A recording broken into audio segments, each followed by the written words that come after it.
PTI सियासी committee में किए गए फैसलों पर अहदेदारों के एतराज़ात सामने आ गए। सूबाई अहदेदारों ने सियासी कमेटी के फैसलों को यकतरफा करार दे दिया। अरकान का कहना है कि बानी पीटीआई से मिलने के बाद सिर्फ सेक्रेटरी इत्तलात बयान जारी करे, ये कबूल नहीं। मरकजी मीडिया के मुताबिक सोशल मीडिया भी शेख वकास के कंट्रोल में जाना मुनासिब नहीं। बानी से मुलाकात करके उनका पैगाम कोई भी मीडिया या मुतालिका शख्स तक पहुँचा सकता है। बानी से मुलाकात के लिए नाम नामजद करने पर खुसूसी कमेटी पर भी एतराज़ आयद। बानी पीटीआई को दरख्वास्त की जाए कि वो जिसे बुलाए उसे मुलाकात के लिए जाना चाहिए।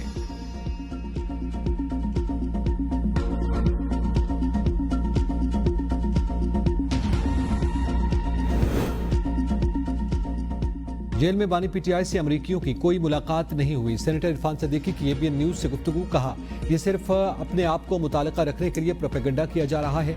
आरिफ अलवी ने वहां जो बातें की वो सारा रियासत मुखालिफ बयानियां दे रहे हैं। मुझे नहीं मालूम कि पीटीआई की पॉलिसी क्या है, वो क्या करना चाहते हैं। ये कोई पार्टी नहीं, हर फर्द अपनी जात में एक पार्टी बना हुआ है। अपना अपना एजेंडा और मफाद है, उसके लिए वो बानी पीटीआई को भी इस्तेमाल करते हैं। ये लोग मुलाकातों को भी इस्तेमाल करते हैं। अब आजम सवाती कह रहे हैं कि मैं एक बहुत बड़ी शख्सियत से मिलने जा रहा हूँ। इंतजार कीजिए कि वो शख्सियत क्या है और वो उससे क्या लेकर आते हैं।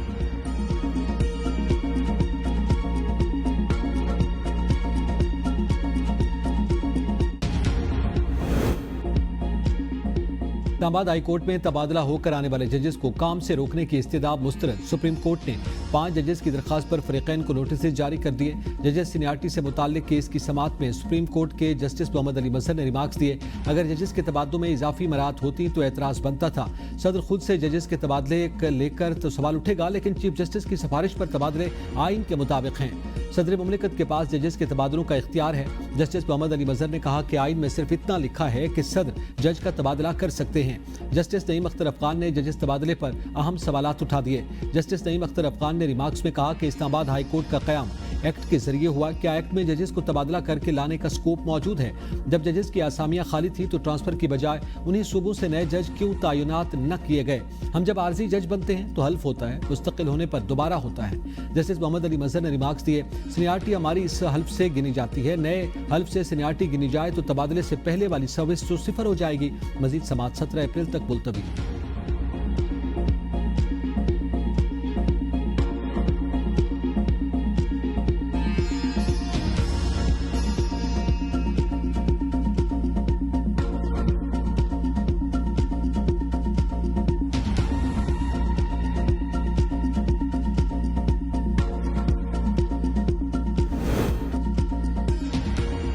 सेनेट में गैर कानूनी भर्तियां, नैब हरकत में आ गया। साबिक चेयरमैन सेनेट सादिक संजरानी के दौर में भर्तियों को रिकॉर्ड नैब के हवाले। साबिक चेयरमैन सेनेट ने 250 अफराद को डेपुटेशन में अलग से लाए थे। मजमूई तौर पर 502 अफराद भर्ती किए। साबिक चेयरमैन सेनेट की भर्तियों के खिलाफ सेनेट में भी इंक्वायरी हुई थी। नामालूम वजूहात की बिना पर साबिक चेयरमैन सेनेट के खिलाफ इंक्वायरी बंद कर दी गई। नैब ने नोटिस लेते हुए सेनेट सेक्रेटरीट से मुकम्मल रिकॉर्ड ले लिया। कायम मकाम चेयरमैन सेनेट सैयद खान नासिर की सेनेट सेक्रेटरीट को नैब के साथ ताउन की हिदायत।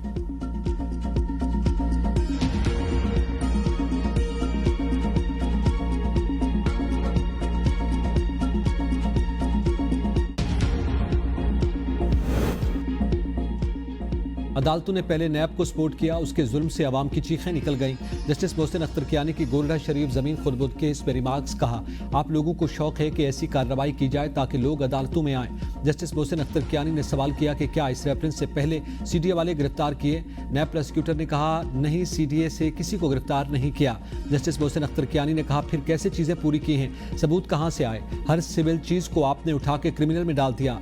लोगों से जमीनें लेकर मुतबादिल जमीनें देने की बजाय उनके खिलाफ कार्रवाई शुरू हो गई। अगर अदालत ये कह दे कि सीडीए ने गलत किया तो क्या होगा? अदालत ने नैब तहकीकात के खिलाफ मरकजी केस पर आइंदा समाअत पर दलाइल तलब कर लिए। केस की मजीद समाअत 28 अप्रैल तक मुलतवी।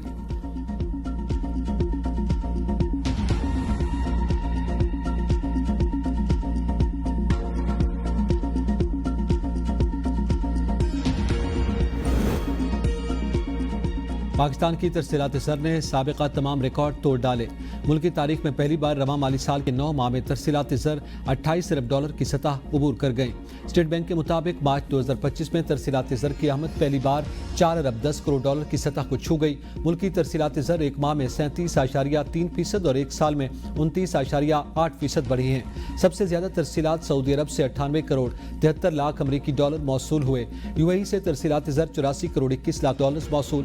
बरतानिया बरतानिया से 68 करोड़ 39 लाख डॉलर, अमेरिका से 41 करोड़ 95 लाख डॉलर मौसूल हुए।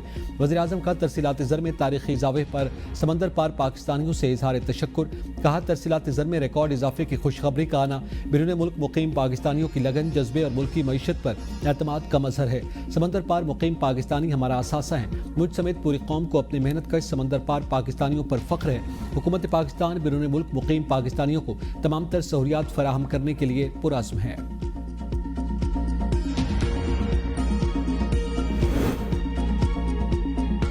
गवर्नर स्टेट बैंक ने आइंदा माह से महंगाई बढ़ने का इंतहा दे दिया। पाकिस्तान स्टॉक एक्सचेंज में गोंग तकरीब से खिताब में जमील अहमद ने कहा कि IMF कर्ज की अगली किस्त मिलने में ताखिर से आइंदा माह से अफरात ज़र में इजाफा हो सकता है। रवा माली साल के अख्तिताम पर अफरात ज़र 5 से 7% के दरमियान रहेगी। ज़रई नमू कम रहने की वजह से मुआशी तरक्की की शरह नमू 3% रहेगी।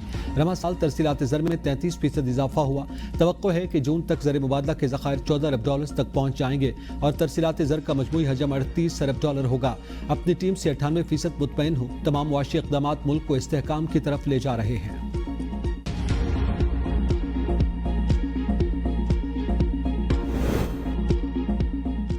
IFC के आला सतही वफ्द की वज़ीर ख़जाना मोहम्मद औरंगज़ेब से मुलाकात। इंटरनेशनल फाइनेंस कॉरपोरेशन की निजकारी और सरमायाकारी बारे इक़दामात पर पाकिस्तान की हिमायत। मईशत के लिए पाकिस्तान में जारी मैक्रो इकनॉमिक इस्लाहात की तारीफ। IFC वफ्द ने पाकिस्तान में जारी मैक्रो इकनॉमिक इस्लाहात को सराहा। वफ्द का सरमायाकारी और निजकारी के इक़दामात की हिमायत में गहरी दिलचस्पी का इजहार। वफ्द का कहना था कि IMF कॉरपोरेशन पाकिस्तान एक खुले जहन के साथ आई।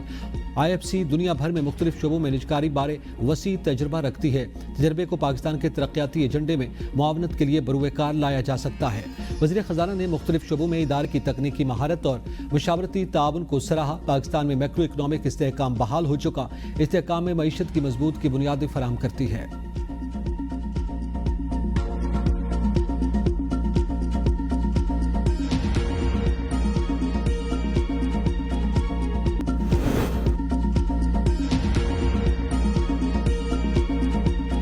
स्पीकर कौमी असम्बली सरदार सादिक से यूरोपीय यूनियन के पार्लिमानी वफ्द की मुलाकात।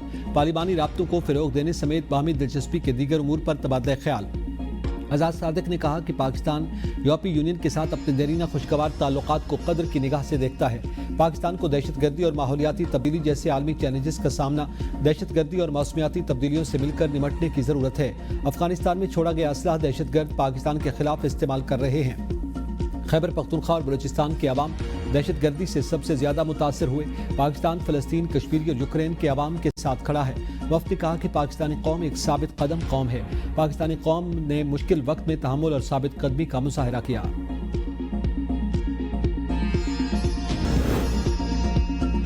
कायमा कमेटी इक्तिसादी उमूर का इजलास। गैर मुल्की इमदाद के तहत शाहराहों, सैलाब से मुतासरा इलाकों बारे मनसूबों पर गौर।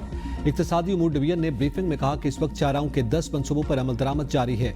मनसूबों के लिए 1 अरब 54 करोड़ डॉलर की इमदाद हासिल है। ADP के साथ कर्ज मुआहिदा 2021 में दस्तखत हुआ।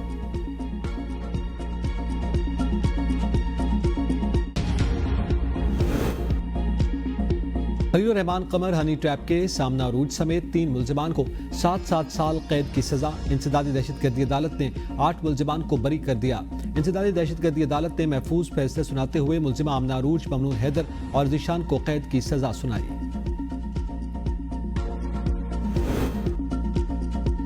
अरमगान के लैपटॉप से आलमी फ्रॉड ग्रुप के शवाहिद मिले। FIA की रिपोर्ट अदालत में पेश। रिपोर्ट में कहा गया अरमगान और उसके वालिद कामरान कुरैशी ने फ्रॉड के लिए कंपनी बनाई थी। मुतालिका कंपनी की सालाना आमदनी 3 से 4 लाख अमरीकी डॉलर है। फ्रॉड के लिए बनाई गई कंपनी में 25 एजेंट्स काम कर रहे हैं।